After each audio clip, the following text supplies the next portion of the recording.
All right. Welcome, everybody. I'm Megan Caper, and I am a medical intuitive and an energy healer and a lifelong learner. And I am doing these conversations with people who, some of whom I know, some of whom I don't. But I wanted to start a series of conversations with people to find out like what drives them, what their passions are, what their values are. I just want to like connect with people and learn from them and find out how I can expand my world. So I have today Mary Toolan. Am I saying that right, Mary? Yeah. Yeah. Okay, perfect. Mary Toolan, who I have not met before like 2 minutes ago. So this is very exciting. And I'm excited to talk to her and find out what we can learn from each other. So, hey, Mary. Hi, Megan. Thank you for coming today. I really appreciate it. I would tell me a little bit about yourself. Where do I start? The focus for our conversation today is, and how we kind of got in touch was around talking about the topic of dysfunctional families and the role of the scapegoat child. So about last September, I started posting on Facebook about it, like just different kind of educational posts around it. So that is my passion, to educate people around the toxic dynamics that happen in a dysfunctional family and the role of the scapegoat child. And then I put together all the posts, I put them into an ebook, so people are really enjoying that. So I'm also a coach, so this is my area that just of passion at the moment. Nice. So Can you tell me a little bit more about what you mean about scapegoat child? Like, I think I have some idea, but like what, and how would I know if I was the scapegoat child? yeah, good question.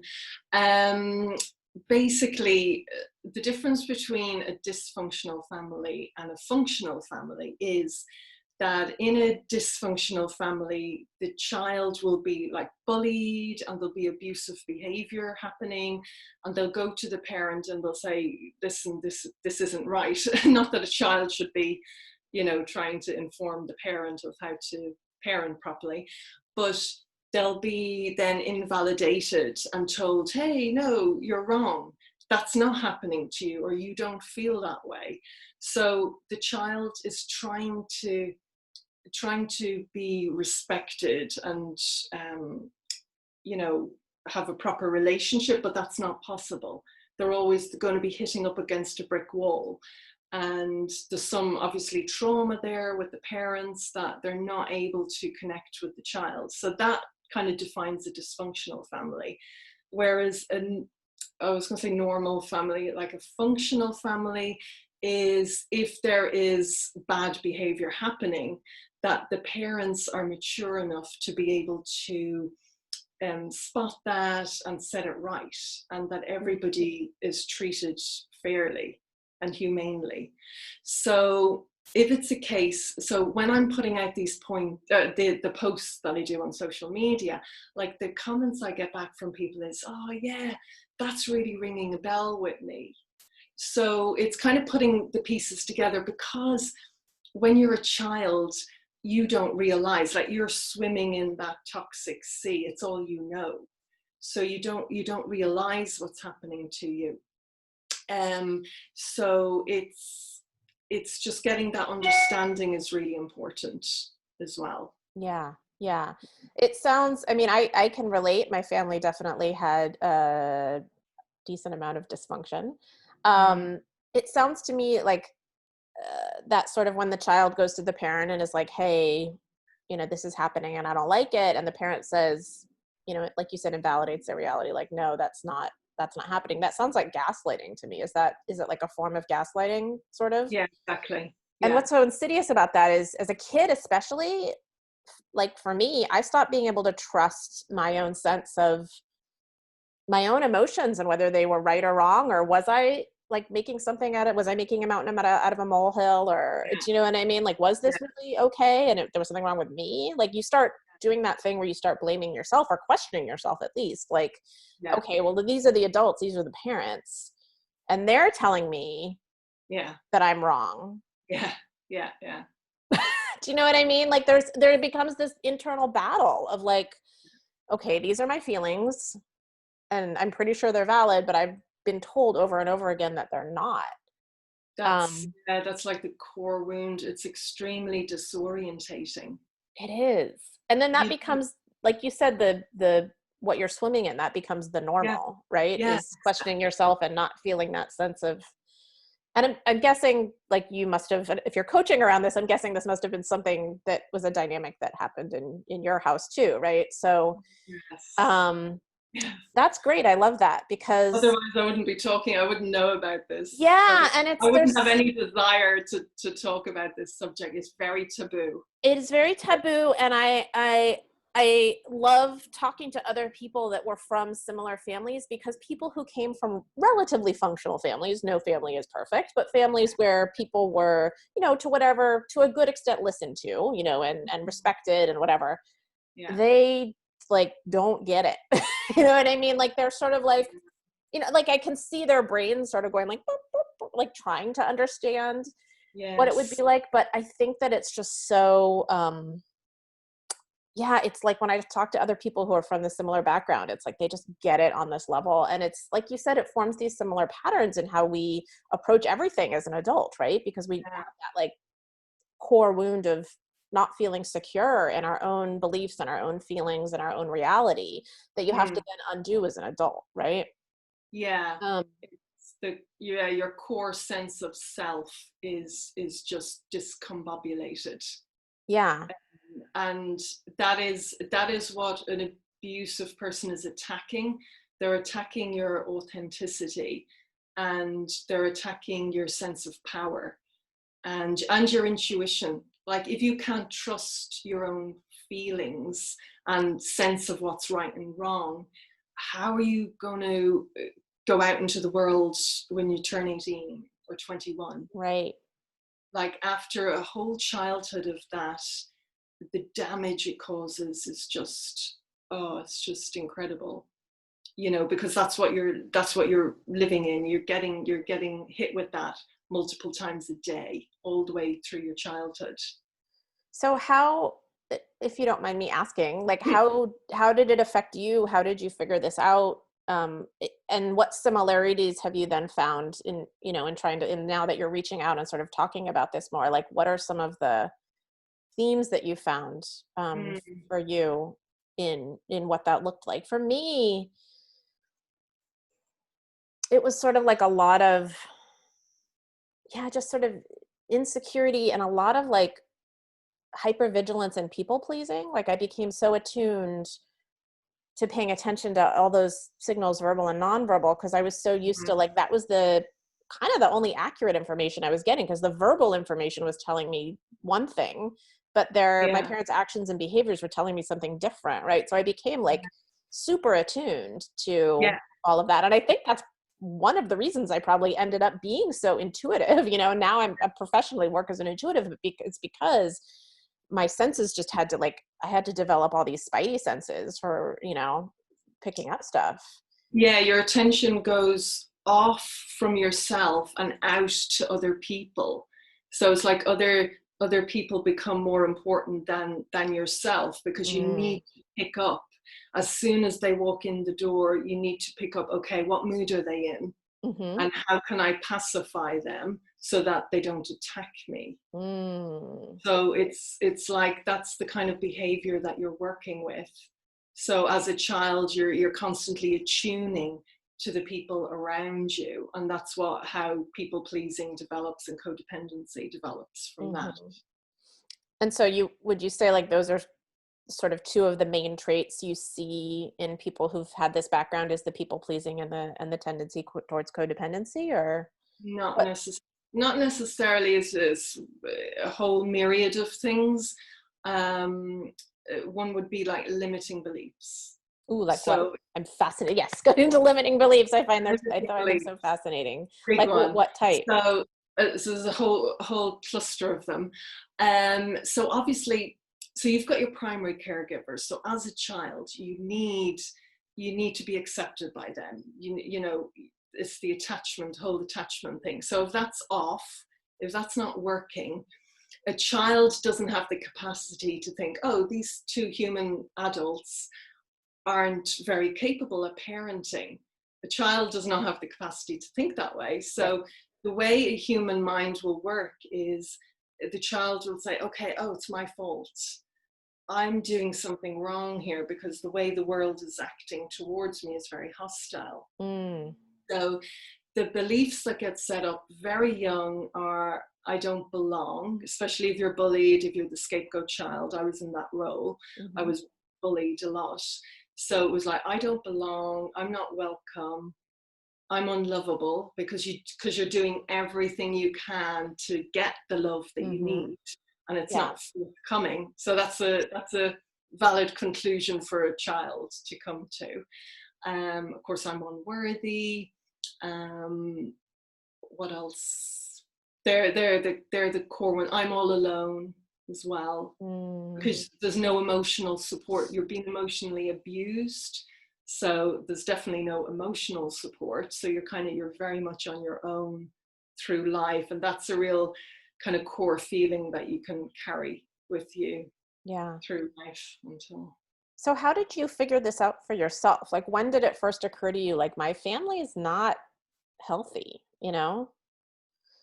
Yes, just all the time, because I was like bullied just all the time from one parent, and then that parent got my two siblings to join in. That's what happens in dysfunctional families. The parent will get support from a team, so it's like gang bullying. Mm-hmm. So I mean, obviously I knew, okay, this is really hurting me, and I'm trying to fit in.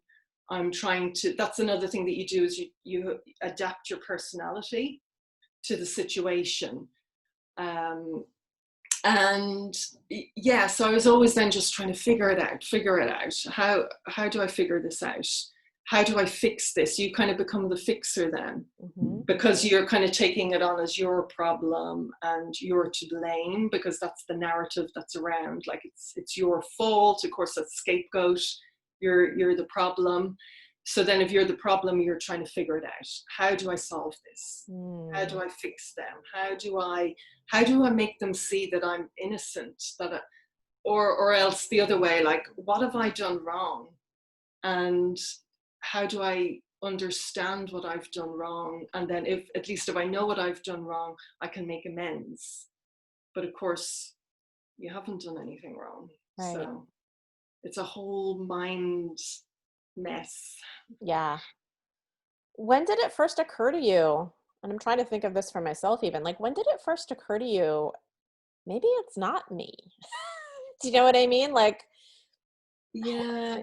Well, I did know, because, yeah, like through my teenage years, I knew the behavior wasn't right. But um, you know that, but then there's the other parts of your psyche, there's other parts of you that do take the blame.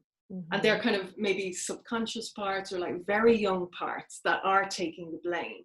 And they're kind of set in your wiring. So cognitively, then when you're like an early adult, you do know, okay, this is not right. This is really not right. But it doesn't stop. You can't override the initial wiring when you were a child so easily. You can overcome it eventually, Right. but that's also set. So you will have parts of your psyche that are there. I am unworthy. I don't belong. I am not welcome. And all the other ones. And those are some of those like automatic thoughts and limiting belief systems, like you were talking about, that just sort of pop up before we even are aware of them. And we might not even be aware that they're coloring how we're approaching our Yeah. work or our relationships or anything like that. They just sort of are there in the background. Yeah, they're in the Um, background, and they're very much in the background. Like, you might think, oh, okay, I'm confident, I'm striving for my dreams, I'm working on my career, but they're there in the background, and they kind of have the dominant energy. mm, So that then you might come across in adulthood like sabotaging behaviors. So no matter how much I strive in my career, I can't quite get there. Or like, I just about get there, but then everything falls flat. There'll be these kind of patterns of kind of collapse in your system, or self-sabotage, something like that. Hmm. Interesting. So how would I know the difference between, I guess if it would be if it's a repeating pattern. I was going to say, how would I know the difference between like a self-sabotaging, one of these subconscious tape loops that are running versus like, it's just hard. My career is in a challenging field and I need to be resilient. Do you know what I mean? Like, how do you know the difference? Like, how do you figure out if it's the self-sabotage? I think you just work with whatever is in front of you at the time, like whatever is there in front of you is your teacher. So Mm, just kind of go with what that is, and maybe what story you have towards it, what interpretation you have, and then try and bring everything back. Okay, is there, you get through the layers, is there some kind of limiting belief that I have about this? Like, take whatever situation you want and then work backwards. Do I have a limiting belief about this? And then you can say, okay, what does this kind of feel like? What other times in my life have I felt this kind of uncomfortable feeling? And interesting. there'll probably be a resonance with something going back. And is that sort of one of the tools you help teach people to use, is to sort of figure Yeah. out, like, I remember once someone told me, it was probably one of my therapists, I don't remember, that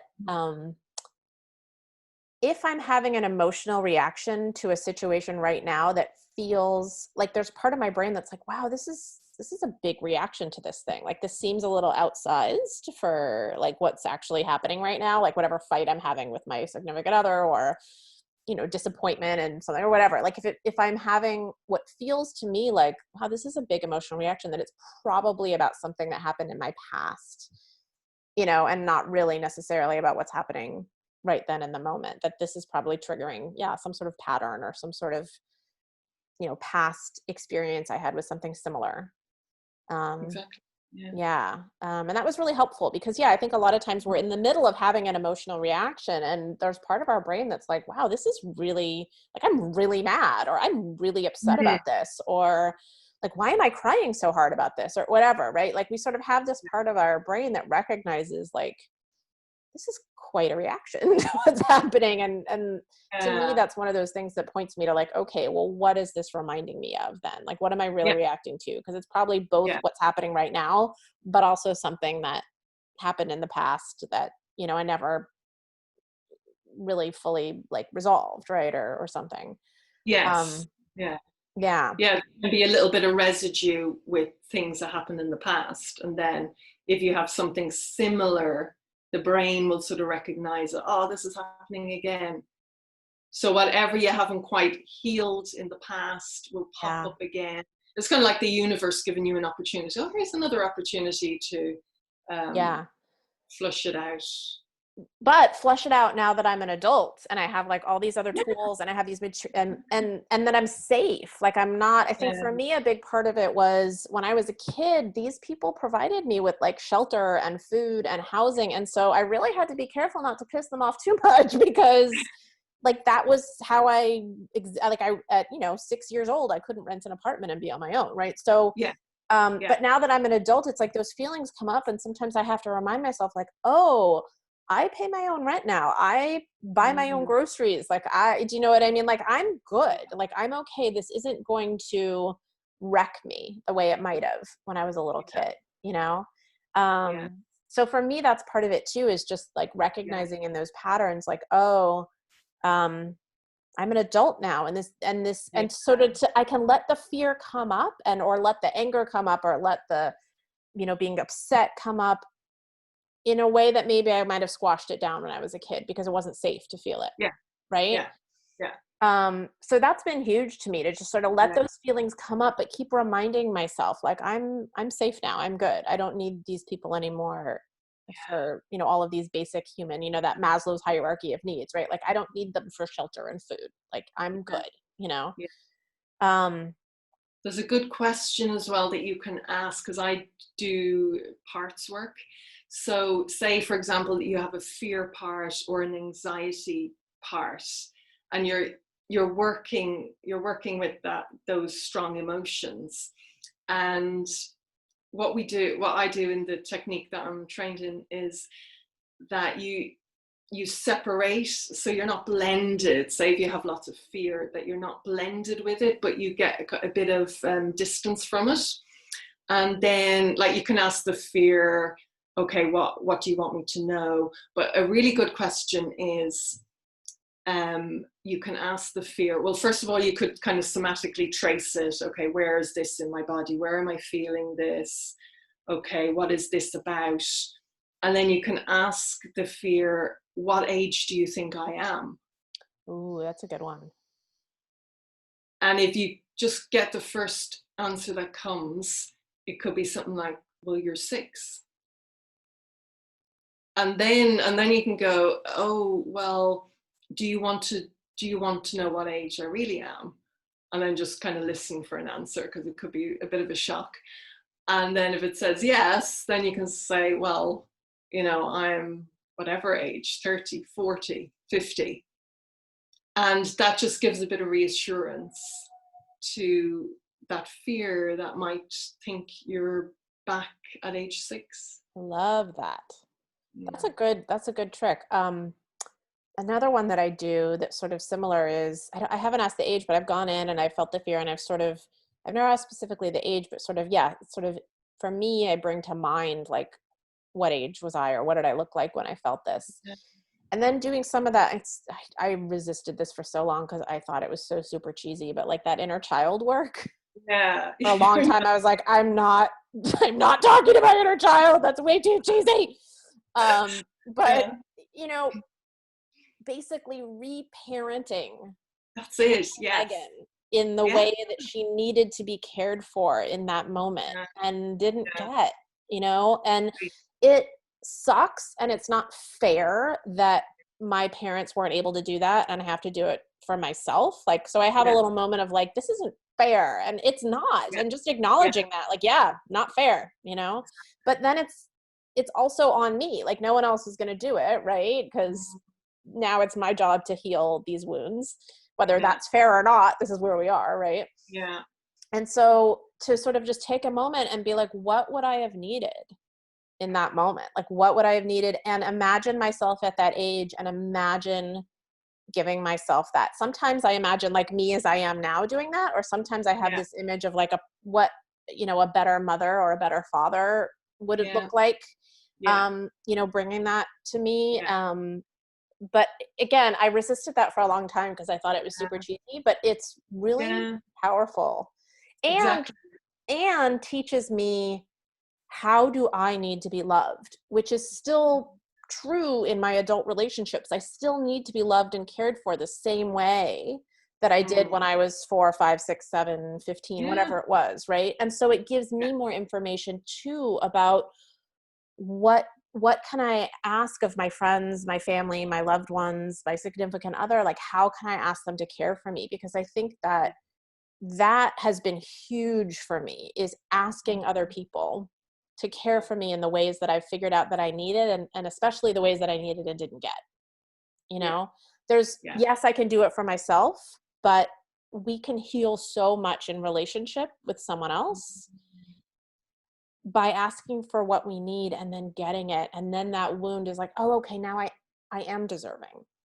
Do you know what I Yeah. mean? And Yeah. this person is more than happy to do this for me because they love me and they want me to feel good, right? So also seeing that, oh my God, here's another person that Mm. wants to love me and wants to care for me, can be Yeah. so healing.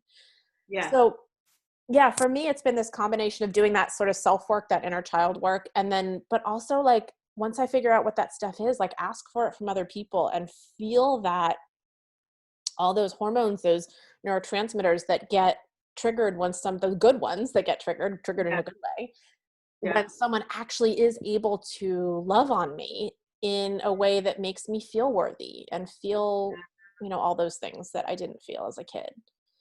Um, And then that provides a very corrective experience for you. right. And it disrupts that tape loop you were talking Yeah. about, right? It gives us a Yeah. new tape loop because that's what Yeah. we need, right? Yeah. We need And you're getting evidence. The big thing with scapegoat child, that role is the trust element. Mm, because the trust is broken in your relationships. And that really affects all the further relationship templates that you have. So what you've described there is really good, you know, developing that sense of trust with other people, that they can support you, that like your initial primary caregivers were unable to, it doesn't mean that nobody else in the world can. right. Although I think when we're still sort of in the midst of those wounds, like sometimes we do pick people that Yeah, are unsupportive in the exact same way our parents were. yeah, yeah, yeah. And that's really challenging and hurtful. And so that's one of the most painful things too, is when you are an adult and you recognize this is what I need, but it still feels super vulnerable. And then you Mm, ask someone in your life, can you do this for me? And they're unable to, for yeah, whatever reason, because of their own stories and their own trauma, yeah. you know. Mm-hmm. That's, to me, the hard part, is then recognizing like, oh, okay, maybe this isn't the person for me, or maybe this isn't the right person to ask for this specific thing. Maybe I need to ask somebody else for this Yeah, particular way of loving me, right? yeah, yeah. um it's tricky. We're messy as human beings, aren't we?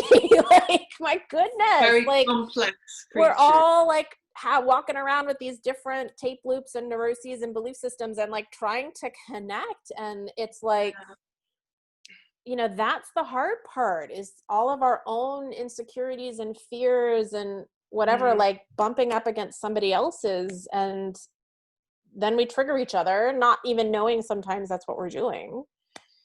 that, um that's the bit about intergenerational trauma, where it's getting passed down. So, like, the human race isn't pausing to kind of look at this, or like it's not kind of general knowledge that this is what you do, because obviously, like, human history is full of trauma, it's full of suffering. And like, where does that go if we're just too focused on going out to work every morning and being in capitalism and earning stuff? So mm, that's the other part, which actually is very useful for somebody who excuse me, is in a family where they're being bullied, and they're kind of thinking, well, this is only happening to me, everyone else has a lovely family. And that's the taboo nature of it, is kind of secret abuse. But what really helped me was to understand the wider macro field that we come from, and kind of looking back on the generations and kind of seeing, well, my parents had a traumatic childhood, they weren't parented well, and then all the generations back, and nobody's looking at that, nobody's doing anything about that. So we're kind of now in the generation where we do have opportunities, because there's great education available, and we've got our internet, and we've got all the trauma research and trauma informed people to really help us. So we can really, I think, seize the opportunity to do our own work. We can only just work on ourselves, really. yeah, yeah, I think that's interesting. And it's passed on not only in sort of parenting styles, but it's also passed down. There's research, it's passed down epigenetically, so it gets encoded in our genes, especially some of that trauma that's more sort of like wars or food shortages or something like that. Like, our nervous systems get encoded to already be sort Yeah, of in that fight or flight, fight, flight, freeze, or appease yeah, state. And yeah. then we're trying to parent from that place. Mm, And so, of course, we're not going to feel secure, right? Because we're both psychologically and then also genetically hardwired to be in this sort of more um, scared state, right? yeah. So yeah, I think it's so important to realize that, sort of like I said, this is our responsibility. We're the ones that have to work on this, even though it might have Mhm. come from our parents, and then genetically it might have even come from their grandparents or great grandparents who went through some sort of famine, or, who knows, war. Mhm. Um, it's complicated, but I think that it's so Mhm. great that we have all these tools now, that we're Yeah, recognizing how this happens, whether it's psychologically or biologically. I mean, to me, yeah. I'm a holistic person, so those aren't separate, Mhm. but, Yeah. in Western medicine, they do tend to separate those. Mhm. But I think it's interesting. So do you have like any if someone's like just starting this journey and is just starting to recognize like, okay, I think my family might have not been quite right, and I think I might have some residual sort of, again, these limiting beliefs or these feelings of unworthiness, like, do you have suggestions of like what a few things people can start, like tools they can use or ways they can start thinking about this that you would suggest? So boundaries first. So understanding and putting in place safe, healthy boundaries. So And what's a depend. bound, like for people that don't know, I know that's a really common buzzword now, but for people that don't know, like, can you give me an example? What's a boundary? What Yeah, would that look super like? question. So you could start with, say, family members. Say if they're treating you in ways that you don't like, that are uncomfortable, you've tried to handle that situation, but it hasn't gone down well. So that is like if somebody is treating you unfairly, that's a boundary invasion. Okay. Basically, somewhere where you're feeling uncomfortable, you're feeling unsafe around a person. So you want to develop strong boundaries that you're able to say, hey, listen, when you say that, that made me feel really uncomfortable. And that a person would be able to respect that. Obviously, in dysfunctional families, they are not able to respect that. They're not able to take that in. So that's the whole issue. And that can be a tricky place if you've come from a dysfunctional family and people haven't respected your boundaries. You kind of don't know what they are, what your rights are. Oh, But I you could love start. that. What your rights are. I think that's a great way of putting it. Like what you're entitled to as a human being to, like you said, to feel safe and secure Yeah. and comfortable. Like we're all entitled to that in all of our relationships. Dysfunctional families, it's an invasion of your basic human rights because they're being violated all the time. So you kind of have to relearn that. Okay, what am I entitled to? Because you haven't experienced it. So that's a learning point there. You can do just simple journaling. Like, okay, like maybe you might have a difficult situation in your life and do some journaling, like what limiting beliefs can you find around that, and coming out of the denial is a big piece as well, because if we're still in contact with our family, there's a huge attachment bond there, Mm-hmm. and there's a whole then discrepancy because they're treating you abusively, but you're wired to love them. So it's like a trauma bond, really. So the more you can, well, I'd say like first instances, if you can take a bit of distance, if you know, okay, there's some crap going on here, just if you can, whatever steps back you can take a few steps back from the situation, give yourself some space, give yourself some breathing space, and that will allow you implement some safer boundaries, and slowly but surely letting go, coming out of that denial, that like how many years have you tried to fix this situation even though it's not your job to fix. Like one person can't be 100% responsible for a relationship. It takes two people. So if the other person is unwilling to stop abusing you, incapable to stop abusing you, you have to ask yourself some hard questions with that. Mm. Otherwise, it really affects your immune system. So, Which is, yeah, that totally gets into my work because my work as a medical intuitive and energy healer is, once it has started taking a physical toll on people and it starts being expressed as physical symptoms. And in my work, I would say 99% of the time, I want to say 100% of the time, but it's probably not 100%. There's always stuff that comes up about past, either childhood stuff, or it could be like a past marriage or something like that, or even a current marriage, where, yeah, people are, like you said, their basic human rights are not being respected, right? Those rights yeah, to, being able to express your feelings and have them acknowledge the other person might not agree with them, but not have them sort of like that gaslighting that I talked about, right? Where somebody says, well, that's not the way it is, you're wrong, right? Um, and it will eventually manifest as an autoimmune issue, or it could be some sort of other structural issue or an issue with a particular organ. Like in Chinese medicine, all the organs sort of correlate with different emotions, right? So you know, if you grew up in a household where you were not allowed to express anger, you could develop liver problems, because liver is the, you know, main organ of anger. And so yeah, it's really, really important for us to give ourselves that respect that we were never given. And if we're in a relationship that doesn't feel good, that's something we need to listen to. That's something we need to pay attention to, and start having those boundaries. And even if the other person isn't going to respect your boundaries, it's not about, for me, it's not necessarily about like fixing that relationship and getting it to the point where they respect all my boundaries. It's for me. It's for me to know it's not okay for someone to treat me that way. Right. And whether or not they're able to respect that or not is almost secondary. Right. Yeah. It's about like me saying it's not okay that I'm feeling this way.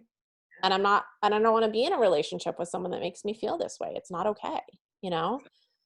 I think Brené Brown says that the most compassionate people have the strongest boundaries.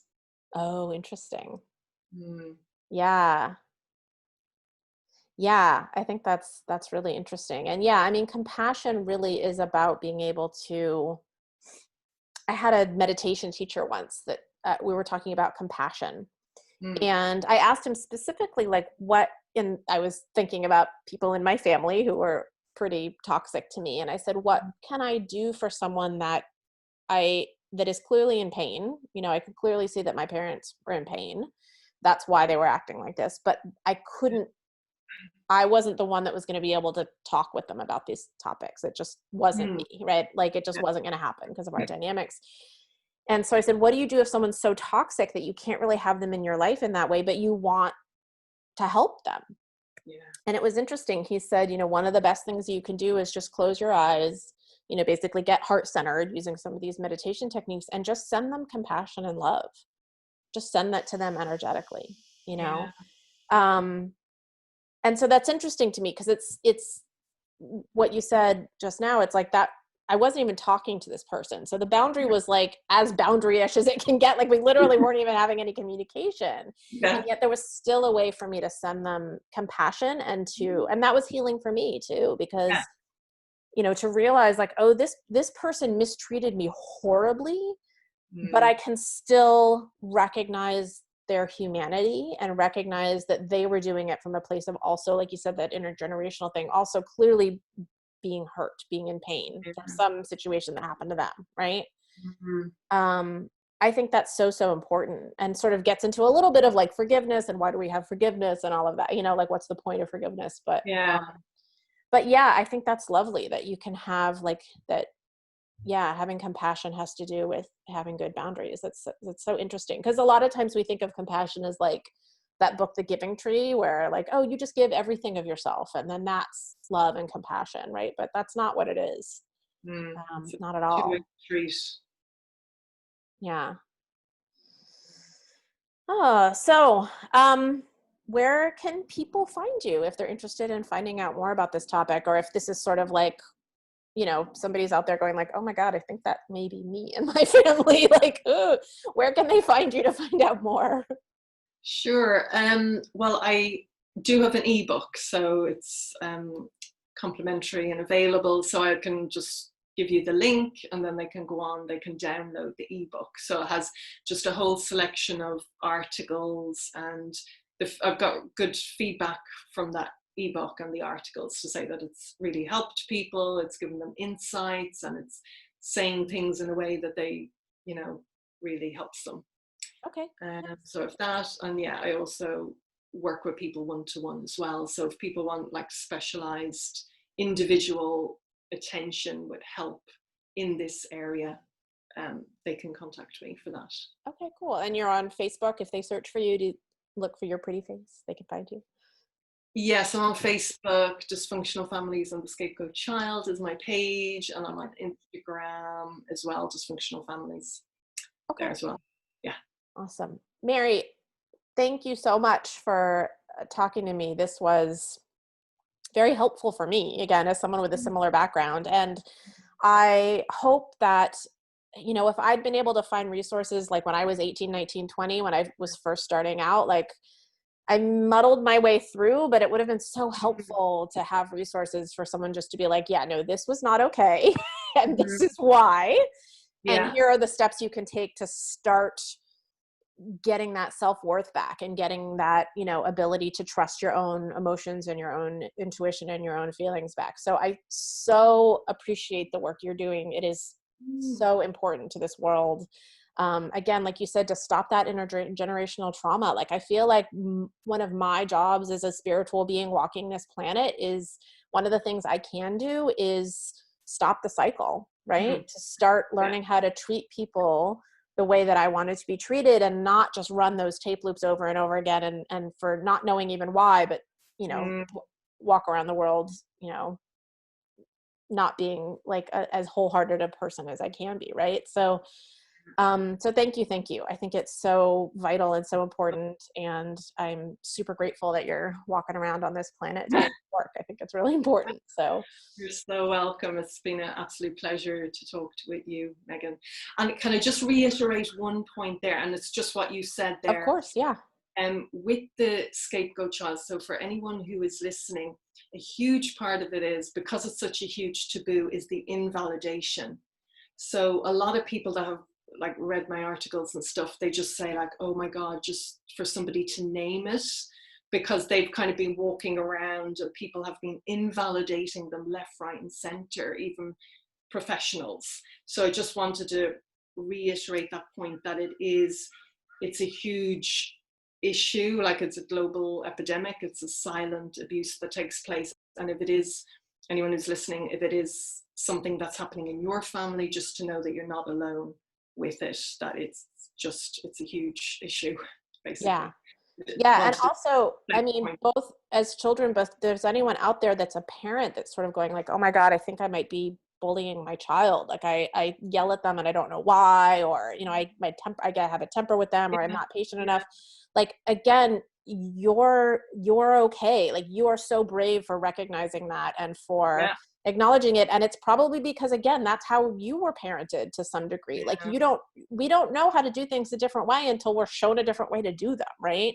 yeah, And so to recognize that, and that's also like another side, like so as adults we can heal that childhood wound, but also yeah, parents out there, like it's yeah. never too late. No, If my parents had at some point in my life stopped and been like, yeah, damn, I'm sorry, Megan, like yeah, we have been doing this thing and it's been messed up and we are sorry and we're going to try to do better from now on, I would have like, yeah, crap, that would have changed my life. yeah, Even at my yeah. age now, if they did that, it would change my life, right? Like, woo!